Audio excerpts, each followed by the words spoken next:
HanselMinutes.com. It's Hansel Minutes, a weekly discussion with web developer and technologist Scott Hanselman, hosted by Carl Franklin. This is Lawrence Ryan announcing show number 73, recorded live Wednesday, June 18th, 2007. Support for Hansel Minutes is provided by Telerik RAD Controls, the most comprehensive suite of components for Windows Forms and ASP.NET web applications. Online at www.telerik.com. And by .NET Developers Journal, the world's leading .NET developer magazine. Online at www.sys-con.com. In this episode, Scott talks with two of his interns about languages and the future of engineering. Hi, this is Scott Hanselman, and this is another episode of Hansel Minutes, and this week we're going to be talking with my interns. I got an email from my friend Scott Bellware, and he said, put your interns on the show, and he gave me a list of some questions, and I thought that was a great idea. So this year at Corillian, we've got two interns, high school interns. Introduce yourselves, sir. I'm Shady Glenn from Sherwood High School. How old are you, Shady? 18. Okay. Another intern? Hi, this is Eric, and I'm 17, and I'm going to be a senior at Westview High School. Okay, cool. So you guys are both seniors in high school, and Shady, you were here last year. Yep. And Eric, this is Eric's first year. And this is my first year having two interns. And what did you work on last year, Shady? Remind us. Last year I worked with building a mobile banking demo, and so you could bank from a cell phone or a mobile phone.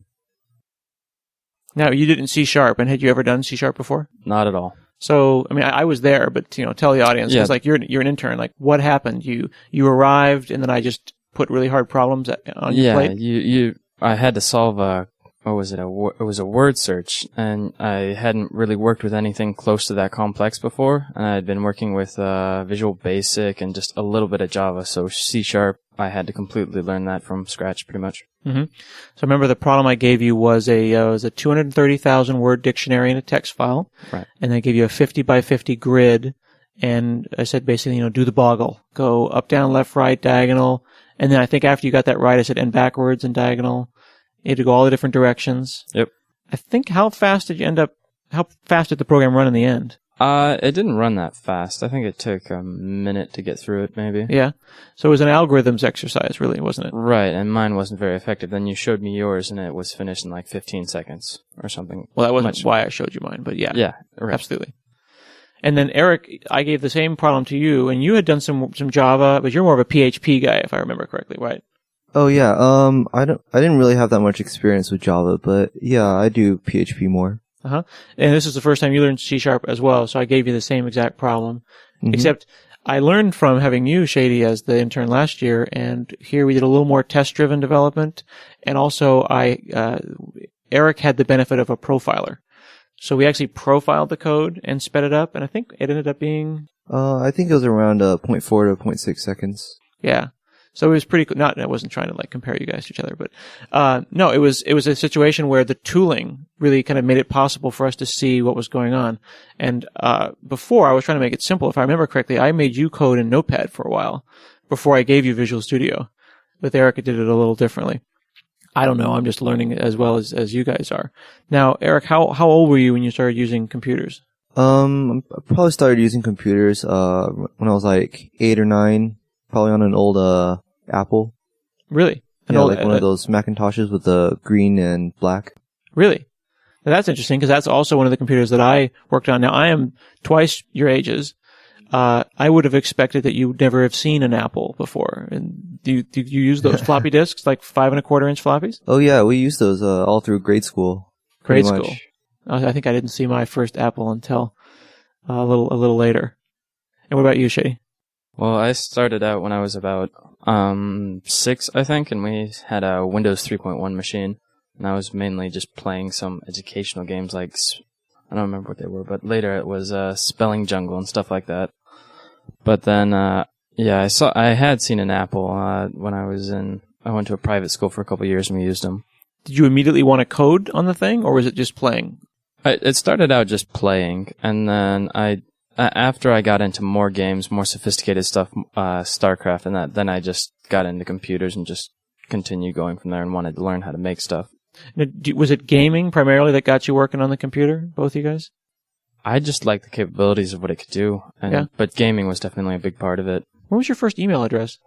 Not like what was it, but when was it? Right. Because I was on, I mean, for those of us who were around before that, we had CompuServe. I don't know if you ever saw that kind of stuff. CompuServe, the original AOL, before they had a Windows interface, Genie, there was one that Sears sold. I forgot the name of, the listeners will remember, but there's all these different services that you'd use for dial-up before.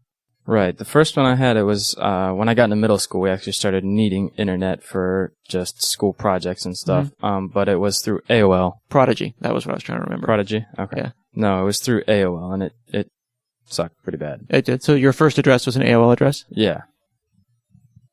Mine was probably AOL or Yahoo address. I don't quite remember that much. Do you remember what your first web browser was? Web browser. Probably AOL 5.0 or 6.0. Yeah. Now, have you ever seen like an old machine, older than an Apple? Have you seen any Macs? Have you seen any punch card machines? Have you ever seen a mainframe? I've seen a typewriter. An electric typewriter or a typewriter with actual keys? It was a manual typewriter. It was the ones that, like, if you type a wrong key, you pretty much have to redo the entire paper. Those kind. Yeah, they use whiteout to repair it, kind of thing. Now, I noticed that you've got a lot of people on your chat. Is chat something that's kind of instrumental to your life? I mean, do you chat with people and ask questions? Are any of the people on your chat programmers as well? I think I'm probably one of the only programmers at my school. There's one that graduated, but yeah, that's pretty much it. Just me and him. Wow. Now, there's some talk in the world, in the community right now that there's we're going to run out of engineers, that there's a lot fewer people going into school, and you just kind of, as a throwaway statement, said that you don't know of a lot of people at your school writing code. Yeah. Why do you think that is? I just think there's a lack of interest in doing that, or it's probably a little bit too complex for people to do. Huh. Do you think it's a concern that there's a lot of math involved? Possibly. Do you thought about a lot of math while you've been here as your internship? I did use a lot of math. I didn't really think it came as too much of a problem. Okay, so it wasn't like an oppressive amount of math. It's not like I'm asking you to do equations. No. It's pretty straightforward stuff. Shady, you look like you've got a question or an opinion. Yeah, well, I think it's more of a lack of opportunities, actually. Because at my school, there's a bunch of programmers just because we have the opportunity. We have a computer teacher there who offers a computer class, a programming class. And it's pretty full year-round. He uses gaming to try and get people hooked into it. But still, we get a bunch of good programmers.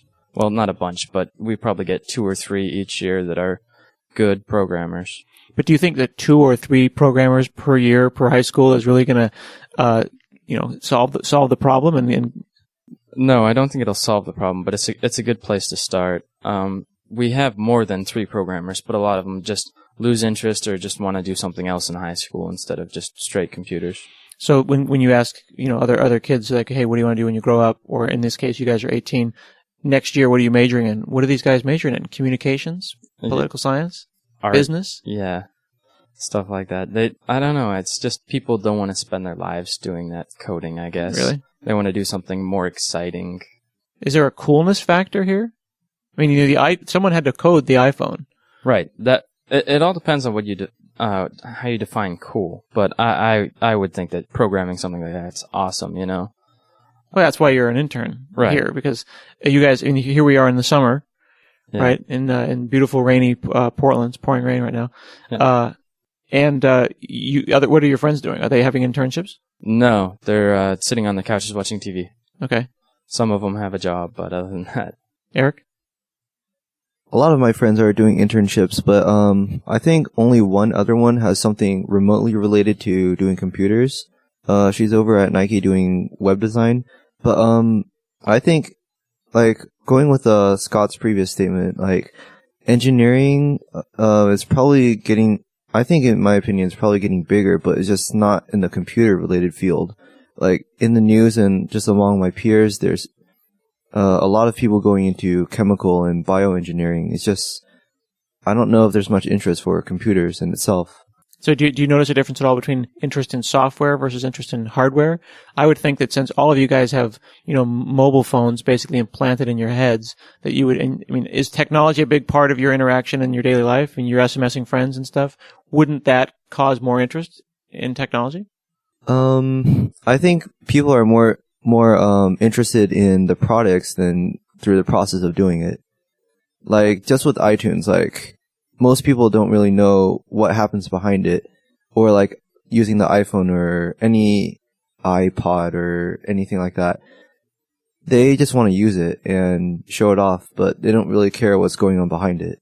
One of the things that I like about engineering is the idea that you're actually going to build something. Then you get to point at it and say, I made that.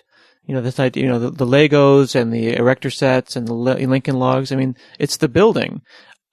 And when I meet people who don't know how their toaster works and are not interested in whoever the designer was that came up with that, I'm just shocked. How can you not care about that? Certain people just care about understanding how things work. Others don't. They just want to use it. They just want it done quickly. Don't care about anything else. Is that genetic? As soon as I saw a CD player, I wanted to take it apart.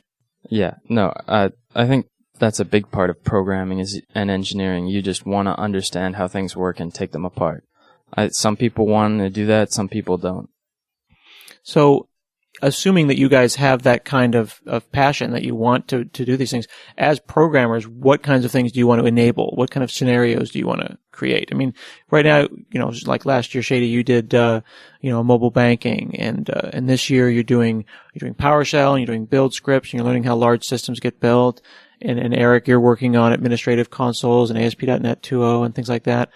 That's not exactly, saving babies or, what do you want to do? Do you want to enable new interactions between customers? Do you want to do music? Something in programming, but I want to understand with these new powers, what will you do? I really have no idea what I want to do, but I know that when I have a task, and then when I complete the task, if I've been struggling on it for like a couple of days or so, and then when I finish it, it gives me a really good feeling. I feel like I've done something, and I really like that. But I have no idea what I really want to do with it. I guess I'm kind of the same. I don't really have a clear idea of what I want to do, but like if I'm doing it and I finish it, then I can point at it and say, "Hey, I actually did that. That's something that I accomplished." So it's the build and then the feeling of accomplishment and build and feeling of accomplishment. But you don't have like a burning desire to build the next Google, or like I want to learn to be a programmer so that I can, solve some problem that is like personal to you. Like, for example, I'm diabetic, so I wanted to, write programs to help diabetics. That was something that was interesting to me. I didn't think I'd get into banking. Is there anything like that you thought about? Have you written programs for yourself? I don't recall. That was a very, very politically correct answer. Shady, have you built any utilities for yourself?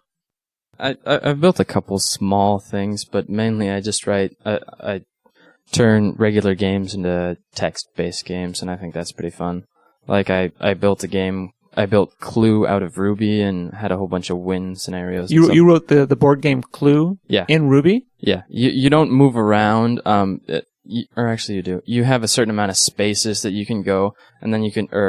It's actually. Is it graphical or is this a text game? No, like it's just a text game. Yeah. But I thought it was pretty fun, and you have a certain amount of points you can use each turn. You can either go to a different room or say who did it or that sort of thing. And See, that's so interesting because you built a text game, and I would think that people would want to build, crazy 3D, Xbox 360 things. Yeah, that's more of a graphical thing using like programs like Maya. And that's just not, I guess I'm surprised. Like, that's how I learned to program, right? I think the listeners, those of the listeners that are over 30, that was, Zork and those kind of games, that was like the bomb. Is there a retro thing going on here that you guys dig that kind of stuff? Well, the thing is that I got kind of a bad feeling, I guess, for 3D games, or not 3D, but graphical games, because I used a program called Game Maker. And it was good for a while, but when you actually wanted to use it, the GUI was really unfriendly, and so that kind of threw me off. So you've rebelled and then made Zork again. Right. Well, I can do that. I have the abilities to do that just using Ruby or just a scripting language really easily. So, did you look at stuff like there's the XNA framework where you can write games for the Xbox out of C#? Really? No. Yeah, I just got haven't. a book in the mail yesterday. That's XNA game development, and it's basically you pay like $50, you get Visual Studio Express, and then you can download it. Do you have an Xbox? No, I don't. Okay, well, we'll have to figure something out. I like PS2, you know. But okay. Well, we're gonna have to. Just the The controller. interview is over. Oh, no, just my kidding. bad. Yeah, I'll bring the book in. Maybe we've got an Xbox here. Maybe we'll try to put something together and talk to it.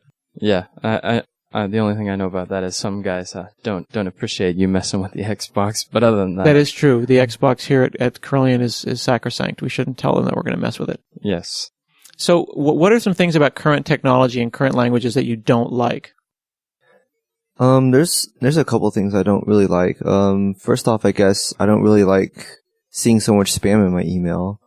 So, I get around like 50 to 100 messages in my Gmail box every day. It just annoys me. They're in the spam box though. Yeah, they get in the spam box, but just seeing it there. Oh, seeing it there bugs you. Yeah. Okay. Because sometimes like my friends would send me links and they end up in the spam box, so I have to go fishing for them. So the constant back and forth, pulling stuff in and out of spam. Yeah. Do you think about the algorithms that whoever figured that out to what's spam or what's not? I think about it, but like it's kind of hard to guess what it actually is. Yeah, it must be harder than we think because stuff keeps showing up in there. It's funny how the false positives are really what bug you. Yeah. What about now? You had originally been a PHP programmer, which is a kind of a loosely typed scripting language. How much of a transition was it for you to start doing C#? I think PHP is generally easier than C# just because it's so loose. Like, I made the transition into C# and it was sort of a pain because the syntax is similar, but as soon as I put it in, I got all these errors because of all the variable types that I had to convert over. Yeah, so moving things from strings to ints and ints to longs. Yeah. What about you, Shady? I'm more of a fan of the loose-based programming languages because I'm doing PowerShell right now, and that's pretty loose, and it automatically converts things. It's really easy. And that's interesting because last year you were a C# guy, and then this year you've been PowerShell guy. Right, but I started out as a Visual Basic guy. And interesting. Just because that's what we was taught, and that's pretty loose. And then I went into Java and didn't like it because of the reason that I had to convert things from strings to ints and all the time and longs and that just got annoying. And remembering the semicolon, at the end of the line. The semicolon. That's why I hate C#, that damn semicolon. Well, no, I don't know. It's just... Does it not feel fluid? Is it a...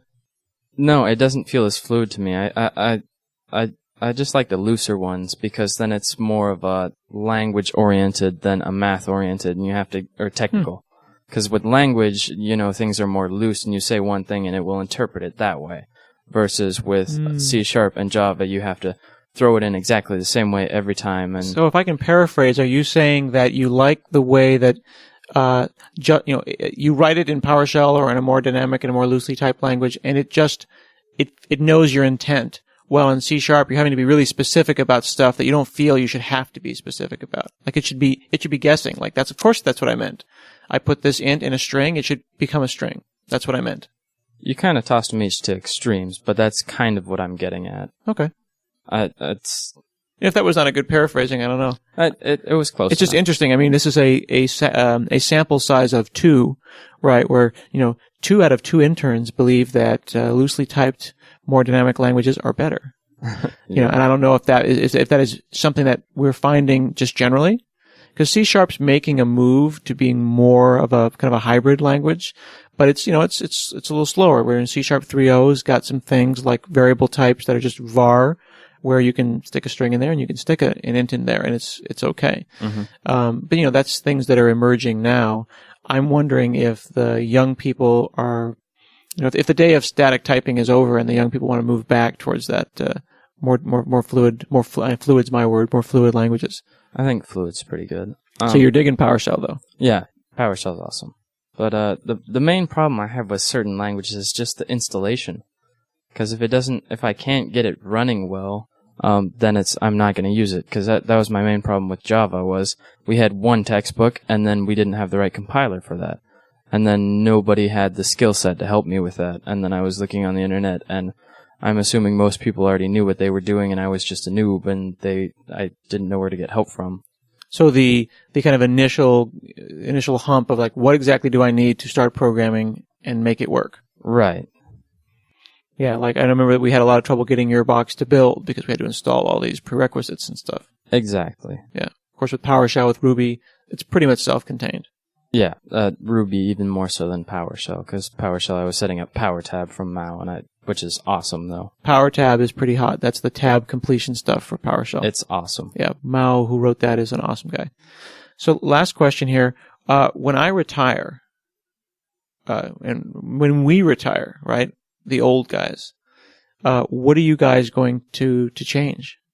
Well, I want things to be more compatible with each other. For instance, I don't like the iPod at all, just because it's so incompatible with other machines. I mean, it just sucks. I like things more like the Creative's MP3 players, because they're just a lot easier to deal with. You can toss in whatever you want. You don't have to use iTunes to convert them. You can toss in MP3s, waves, whatever you're in the mood for, or WMA. But with the iPod, it's all about the M4A format. And it's tough getting things into that, it's tough getting things out of that, and it's just not compatible with other programs and things like that. So I'm hearing openness is something that's important. I mean, that Right. things should work together, things should interoperate, no one should be locked into something, and if you don't like a tool, if you like the iPod but you don't like iTunes, there should be alternatives. Right, And there are some, but ultimately 99% of people use iTunes. right. And just, I like alternatives instead of just having one main thing that controls everything. Okay, that's a good question. What about you, Eric? What are you going to change when I'm dead?